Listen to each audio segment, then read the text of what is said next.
उत्तर प्रदेश के आगरा में एक ऑटो स्टैंड होता है जिस पर एक सतीश नाम का व्यक्ति खड़ा हुआ था जो कि जवान था। ज्यादा उम्र उसकी नहीं थी।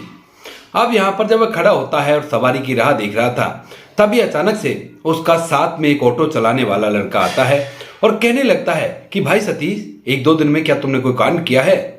अब इस बात को सुनकर वह कहने लगता है कि मतलब क्या तुम्हारा, मैंने तो कुछ भी ऐसा नहीं किया। तो वो कहने लगता है, देख वो आदमी है ना, वो तेरे ऑटो का नंबर लेकर तुझे ढूंढ रहा है। अब इस बात को सुनकर यहाँ पर सतीश डर जाता है और उसके चेहरे पर घबराहट साफ साफ दिखाई देती है। तो इसके बाद जो वह व्यक्ति था जो उसे बता रहा था, साथी ऑटो वाला, वह कहने लगता है कि देख वो तुझे ढूंढ रहा है और यहाँ तक भी आएगा। ऐसा कर, तू इससे पहले ऑटो को लेकर चला जा। वैसे तो इन ऑटो वालों में से कोई भी नहीं बताएगा, हम तो तुझे आगाह करने के लिए आए थे।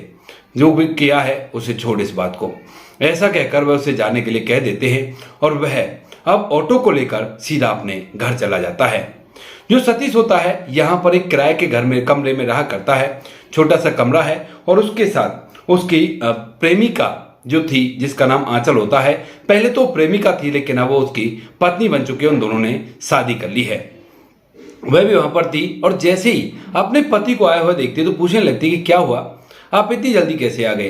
तो उसके बाद वो कहता है, लगता है कि घर वालों के पता चल चुका है कि हम लोग यहाँ पर हैं और कोई व्यक्ति आज मेरे ऑटो का नंबर लेकर ढूंढ रहा था।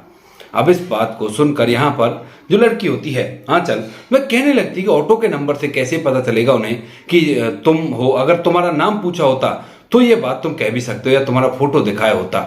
तो इस बात को सुनकर वह सोचने लगता है कि हाँ, ये बात तो सही कह रही है। तो इसके बाद भी फिर भी वो उसे डर लगता है कि कहीं ऐसा ना हो उसके घर वाले यहाँ तक उसके पास तक पहुंच गए हों और उसे वापस से ले जाएं। ऐसा सोचकर जो सतीश है अब वो चुपचाप आज घर में ही बैठा रहता है। लेकिन जैसे अगले दिन की सुबह सुबह होती है तो सुबह सुबह जिस व्यक्ति के ऑटो को वो किराए पर चलाया करता था वह उसे अपने पास बुलाता है फोन करके और कहता है कि भाई यहाँ पर आ, तुझसे कुछ काम है। अब इस बात को सुनकर वह हैरान हो जाता है क्योंकि आज तक लगभग 7-8 महीने हो गए हैं और उसे कभी भी इस तरह से उसने नहीं बुलाया है। और उसके बाद वह सोचने लगता है कि कहीं ऐसा तो नहीं उस व्यक्ति ने नंबर वगैरह निकलवा कर वह मालिक के पास पहुंच गया हो और इसी वजह से वो मुझे बुला रहा हो। ऐसा सोचकर वह परेशान तो होता है, लेकिन कहीं ना कहीं दिमाग में ये बात भी थी कि अगर घर वालों को पता चलता तो वो डायरेक्ट मेरे फोटो से ढूंढते, ऑटो के नंबर से थोड़ी ना ढूंढते। कोई ना कोई और बात है, चलो देखता हूं क्या हुआ है। ऐसा सोचकर वह हिम्मत बांधता है और हिम्मत बांधने के बाद सीधा वहां से अपने ऑटो के मालिक के पास पहुंच जाता है जहां पर एक बुजुर्ग व्यक्ति बैठा हुआ था जिसका नाम होता है मान सिंह। मान सिंह जो कि पड़ोस के गांव का ही जिम्मेदार है और वही वह व्यक्ति था जो कि कल उसे स्टैंड पर ढूंढ रहा था नंबर से। और जैसे ही यहाँ पर ये ऑटो वाला आता है तो जो उसके ऑटो का मालिक होता है यानी कि सतीश का जो मालिक था वह उसकी तरफ इशारा करता है, कहता है कि ये आ गया साहब, यही है हमारा जो उस ऑटो को चला रहा था उस दिन। अब इस बात को सुनकर यहाँ पर सतीश को भी ये तो तसल्ली होती है कि ऑटो को ही कोई मामला है, घर वालों को कोई मामला नहीं है। और उसके बाद वहां पर पहुंच जाता है। वहां पर जाने के बाद जब वह जो मालिक होता है वह कहता है मान सिंह, तो मान सिंह भी उसकी तरफ देखता है और मान सिंह देखकर कहने लगता है कि भाई, मैंने तुम्हें कितना ढूंढा है तुम्हें पता है? वो तो अंत के दर्जे पुलिस में मेरी कुछ जानकारी है, उससे ऑटो के नंबर से तुम्हारा ऑटो के मालिक का पता लगाया और फिर मालिक साहब ने तुमसे मिलाया है। इस बात को सुनकर वह पूछने लगता है कि लेकिन अंकल जी, आप मुझे ढूंढ क्यों रहे थे? मैं आपको जानता हूं क्या? हम पहले कभी मिले भी नहीं हैं, तो फिर आप मुझको क्यों ढूंढ रहे थे? तो इस बात को सुनकर मान सिंह मुस्कुराने लगता है, कहता है कि मैं तुम्हें केवल एक अच्छाई के लिए ढूंढ रहा हूं। जो अच्छाई तुमने दिखाई उसका वीडियो बन गया और वीडियो हमारे पास आ गया। अब इस बात को सुनकर वह कहने लगता है, समझता नहीं है कि कौन सी अच्छाई। तो उसके बाद वह एक वीडियो दिखाता है जिस वीडियो के अंदर जो सतीश होता है वह अपने ऑटो को लेकर सड़क किनारे से निकल रहा था और तभी मौसम बारिश का हो रहा था।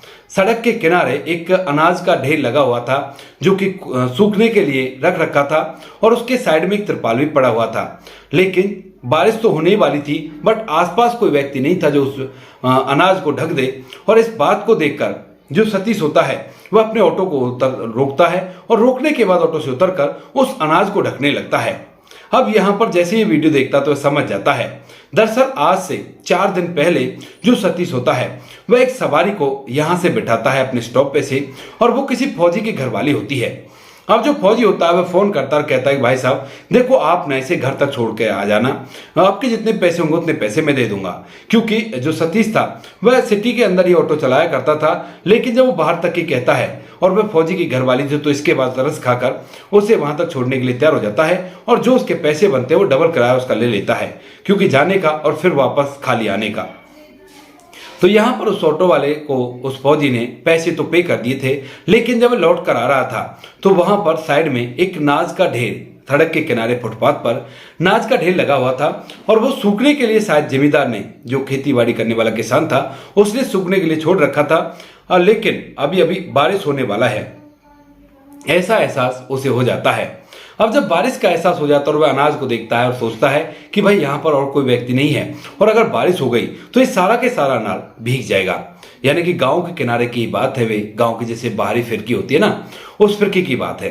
तो इसी वजह से यहाँ पर जो लड़का होता है सतीश, वह एकदम से अपना ऑटो रोकता है और उसे रहा नहीं जाता और वह उस तिरपाल को जो साइड में पड़ा हुआ था उसे अनाज के ऊपर ढक देता है और अच्छी तरह से ढकने के बाद अपने ऑटो को स्टार्ट करके चला जाता है।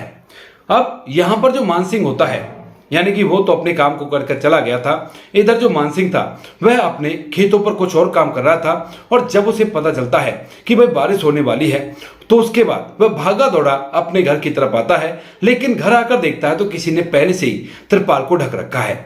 वो सोचता है कि शायद घर पर किसी बच्चे ने ढक दिया होगा। तो उसके बाद घर जाकर जब पूछता है तो उसके बच्चे छोटे छोटे थे और वे कहने लगते नहीं पापा हमने तो नहीं ढका, किसी और ने ढका होगा। फिर वो सोचने लगता है किसी अड़ोसी पड़ोसी ने ढक दिया होगा, अपने 2-4 चिंतकों से पूछता है, लेकिन वो भी मना करने लगते हैं। लेकिन तभी उसे उस नाज के ढेर के पास ही में लगा हुआ एक कैमरा दिखता है और वह सोचने लगता है कि क्यों ना इस कैमरे में देखा जाए कि किसने इसे ढका है। उसके बाद वह कैमरा खोलता है और कैमरा खोलने के बाद जब देखता है रिकॉर्डिंग, तो रिकॉर्डिंग के अंदर सतीश उसको ढकता हुआ दिखाई दे जाता है। अब सतीश को तो फोटो चेहरा जो था वो पहचान में नहीं आ रहा था, लेकिन जो ऑटो का नंबर था वो साफ साफ आ रहा था, क्योंकि सतीश ने ऑटो थोड़ा नजदीक रोका था और उसके बाद उतरकर सीधा वहां पर चला गया था। अब जैसे ही इस ऑटो के नंबर को वह देखता है मानसिंह, तो हैरान हो जाता है कि यार एक ऑटो वाला, क्योंकि इससे पहले कई सवारी निकल कर गई हैं, उसके बाद में भी कई सवारी निकल कर गई हैं, लेकिन किसी ने इसकी तरफ ध्यान नहीं दिया। और इसलिए क्यों ध्यान दिया है, इसी वजह से वह पूछता पूछता यहाँ पर आ गया और उसके बाद उसे पूछने लगता है कि बेटा अब तो तुम मुझे बता दो कि ऐसा क्या कारण था जो और लोगों ने तो वो चीज नहीं देखी और तुमने देख ली। तो उसके बाद यहाँ पर जो सतीश होता है वह अपनी आंखों में आंसू ले आता है। अब उसकी आंखों में आंसू देखकर मानसिंह हैरान होता है।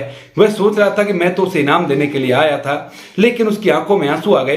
तो वह कहने लगता है कि बेटा अगर नहीं बताना चाहते हो तो कोई बात नहीं, लेकिन तुम रो मत। तभी वह कहता है अरे नहीं अंकल जी, ऐसी बात नहीं है, दरअसल आपने मुझे मेरे पुराने दिनों की याद दिला दी।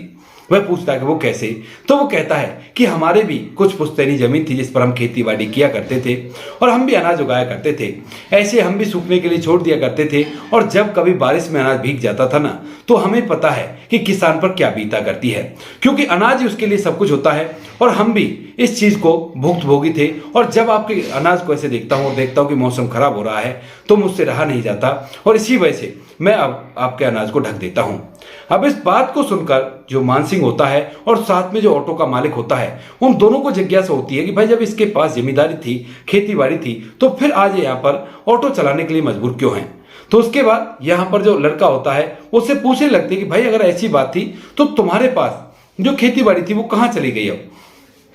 तो वह कहता है कि वो आज भी है, लेकिन मेरे घर वालों के पास है, मेरे पास नहीं है। वह पूछने लगते कि ऐसा क्या हुआ जो तुम अब घर वालों के पास है खेती बाड़ी और तुम्हें ऑटो चलाना पड़ता है।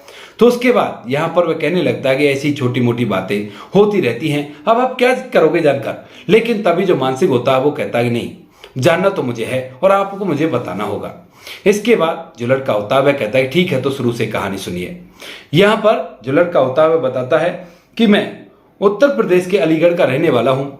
अलीगढ़ के पास ही में हमारा गांव है और उस गांव के अंदर मैं रहा करता था। लेकिन तभी जब मैं पढ़ने के लिए कॉलेज जाने लगता हूँ तो कॉलेज के फर्स्ट ईयर में ही मुझे एक आंचल नाम के अनाथ लड़की से प्यार हो जाता है, जो कि एक दुकान पर काम किया करती थी, अपने चाची के पास रहा करती थी और उसे दुकान पर काम करने के लिए वो लोग भेजा करते थे। अब जब मैं आंचल से प्यार कर बैठता हूँ तो उसके बाद घर वालों को भी इस बात के बारे में बता देता हूँ, कहता हूँ कि ऐसे ऐसे लड़की है, उससे प्यार कर बैठा हूँ और उसी से शादी करूंगा। लेकिन जो घर वाले होते हैं वो साफ इनकार कर देते हैं, क्योंकि घर वाले पैसों के लालची थे और उन्हें अपने छोटे बेटे की शादी में अच्छा खासा दहेज चाहिए था, जितना बड़े बेटे की शादी मिला था उससे कहीं ज्यादा। वो कहने लगते कि अनाथ लड़की से ये शादी बिल्कुल भी नहीं हो सकती। वो कहता कि क्यों पिताजी? तो वो कहने लगता है कि देखो बेटा, तुम्हें पढ़ाने लिखाने में पैसे खर्च किए हैं और अब अगर तुम ऐसे बिना पैसों के शादी कर लोगे, यानी कि जब अनाथ है तो कौन भला उसकी शादी में दहेज देने वाला है, तो क्या होगा, क्या फायदा होगा इससे? ऐसा बिल्कुल भी नहीं होगा और हमारा ये आखिरी फाइनल फैसला है। ऐसा कहकर जो लड़के का पिता होता है सतीश का, वह उससे मना कर देता है, लेकिन सतीश आंचल से प्यार कर चुका था और उसके बिना नहीं रह सकता था। वह अपने परिवार के और लोगों को मनाने की कोशिश करता है, लेकिन वो साफ कह देते कि तेरे पिताजी का तुझे पता तो है, वो बिल्कुल नहीं मानेंगे। ये बात उसकी माँ ने कह दी थी और जब ये सोचता है तो वो सोचने लगता है कि इस हिसाब से तो आंचल से मेरी शादी हो ही नहीं पाएगी, जबकि मैं उससे प्यार किया करता हूँ। और इसीलिए वह आंचल को लेकर एक दिन घर से फरार हो जाता है और बाद में जब फरार होने के बाद थोड़े दिन इधर उधर रहता है तो उसे पता चलता है कि उसके पिताजी उसे ढूंढ रहे हैं और बहुत बुरी तरह से गुस्से में ढूंढ रहे हैं। तो वह डर जाता है। उस डर के कारण वह अलीगढ़ से सीधा आगरा चला आता है और यहाँ पर जिंदगी की नई शुरुआत करने के लिए सबसे पहले तो वो शादी करते और शादी करने के बाद अब जो सतीश होता है वह अब ऑटो चलाने लगा है और ऑटो चलाकर आंचल के भरण पोषण किया करता है और सब कुछ अच्छी तरह से चल रहा था।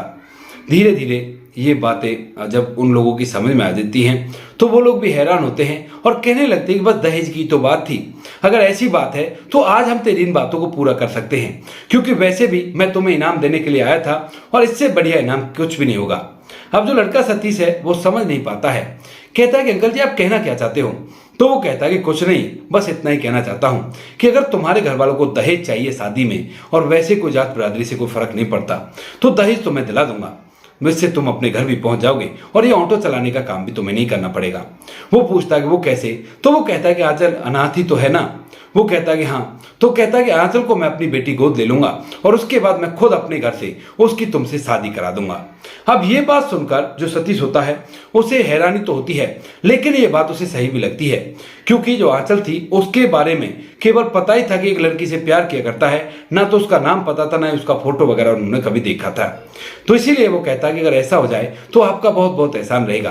तभी यहाँ पर जो मान सिंह होता है वो कहता है कि बेटा इसमें एहसान की कोई बात नहीं है, तुमने जो किया है वो एक इंसानियत दिखाना होता है, वो भी निस्वार्थ भाव से, और जब तुमने निस्वार्थ भाव से इतना कर दिया तो तुम्हारी मदद करने के लिए क्या मैं इतना भी नहीं कर सकता। ऐसा कहकर वह उसकी मदद के लिए तैयार हो जाता है और उसके बाद यहाँ पर उन लोगों से कह देता है कि आंचल को मेरे साथ छोड़ो और तुम चले जाओ और मुझे अपना एड्रेस दे देना, 2 दिन बाद मैं आकर बात कर लूंगा और मेरा नंबर ले लो, कोई भी बात हो तो मुझे फोन करके बता देना।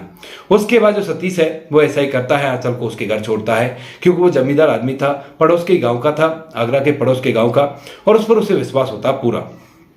उसके बाद वह जो आंचल है उसे उसके घर छोड़ता है, कहता है कि कुछ दिनों की बात है और उसके बाद हम घर पर भी रहने लगेंगे। ऐसा सोचकर वह अपने घर चला जाता है। घर वाले जाते ही एकदम से नाराज हो जाते हैं और कहने लगते हैं कि कहाँ चला गया था तू? तुझे पता है तेरी शादी के लिए हमने क्या क्या सपने सजो रखे थे, लेकिन सारे सपने फेल हो गए जब तुम चला गए। तो उसके बाद वो कहता है कि नहीं पिताजी, बस मन खराब हो गया था, मैंने आपको बताया था एक लड़की से प्यार करता हूँ, लेकिन आपने मेरी बात नहीं मानी, तो इसी वजह से थोड़े दिन के लिए आप सबको छोड़कर दूर चला गया था। अब मन शांत हो गया, कोई भी दिक्कत नहीं है, अब आप ही के साथ रहूंगा और जिससे आप कह दोगे उसी से शादी करूंगा। इसके बाद यहाँ पर वह ये बात मानसिंह को बता देता है और कहता है कि अंकल जी अब आप अपना दाव खेल सकते हो।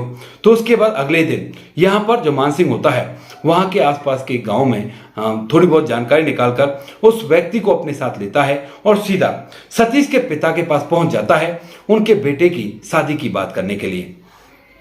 अब जैसे वो वहां पर पहुंचता है तो जो सतीश का पिता होता है वह उसके ठाट बाट को देखता है कि भाई वो गाड़ी से आया था, तो एकदम से हैरान हो जाता है और कहता है कि हाँ जी कर देंगे, कोई बात नहीं, क्या किया करती है आपकी बेटी। तो उसके बाद बातचीत होती है, कुछ दहेज की बात भी होती है। तो यहाँ पर जो मानसिंह होता है वह तैयार हो जाता है दहेज वगैरह देने के लिए और उसके बाद इन दोनों की शादी का मुहूर्त निकाला जाता है। दोनों की शादी का मुहूर्त निकाला जाता है और जैसे ही मुहूर्त निकल आता है तो उसके बाद दोनों की धूमधाम और रीति रिवाज से शादी भी हो जाती है। शादी होने के बाद जो आंचल है सच में ही उसका वो मायका सा बन गया है और कभी कभी जो लड़का होता है सतीश वह आंचल को लेकर उस घर पर भी चला जाया करता है और अपने घर में भी रहा करता है। दोनों पति पत्नी जो दर दर की ठोकरें खा रहे थे वो आज एक जगह पर अपने जीवन को व्यतीत कर रहे हैं। अब पिता की खेती बाड़ी में वो हाथ बटाया करता है, पत्नी घर को संभाला करती है और यहाँ पर वो लोग आज तक भी मानसिंह जी के बहुत ज्यादा एहसानमंद हैं, उसका एहसान माना करते हैं। हालांकि बाद में ये बात तो पता चल गई थी पिता को कि ये लड़की उन्होंने गोद ली है, लेकिन ये पता नहीं चला था कि ये वही आंचल है। वो कह देते हैं कि मानसिंह जी कह देते हैं कि भाई मैंने गोद ली थी क्योंकि मुझको कोई बेटी नहीं थी। इस बात को सुनकर उसे कोई फर्क नहीं पड़ता क्योंकि जो दहेज उसे चाहिए था वो तो मिल गया था। अब वो लोग खुशियों के साथ अपना जीवन जी रहे हैं। तो दोस्तों ये थी आज की कहानी। आपको जैसी भी लगी हो कमेंट सेक्शन में बता देना। वीडियो अच्छी लगी तो वीडियो को लाइक और चैनल को सब्सक्राइब करें ताकि हमें थोड़ा सा हौसला मिले आप लोगों के लिए ऐसी अच्छी अच्छी वीडियो बनाने के लिए। इन कहानियों को सुनाने का उद्देश्य किसी को परेशान करना बिल्कुल भी नहीं है। ये कहानी आपको इसलिए सुनाई जाती है ताकि आप लोग इन कहानियों में से कुछ ना कुछ सीख सको और अपने जीवन में उस चीज को अप्लाई कर सको। मिलते हैं किसी नेक्स्ट वीडियो नए टॉपिक के साथ, तब तक के लिए जय हिंद, जय भारत, जय हिंदुस्तान।